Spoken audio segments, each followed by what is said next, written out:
Kardeşlerim, ismim Hüseyin ve Oksel bölgesinde din görevlisiyim.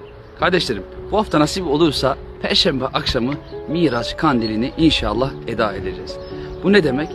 Birçok kardeşimiz için ve kendimiz için bir fırsat. Biz orada, o camilerimizde Rabbimizin ayet-i kerimelerini inşallah okuyacağız.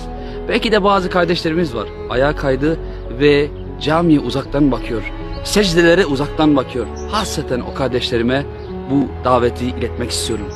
Kardeşlerim, camiye gelin ve yeniden Rabbimiz ile buluşalım. Ve şunu söylemek istiyorum. Bu videoyu izleyen kardeşlerime şunu söylemek istiyorum. Peygamber Efendimiz sallallahu aleyhi ve sellem buyuruyor ki, kim bir hayra vesile olursa onu yapmış gibidir.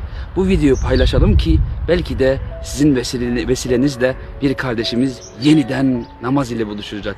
Yeniden Rabbi ile buluşacak. Elhamdülillah.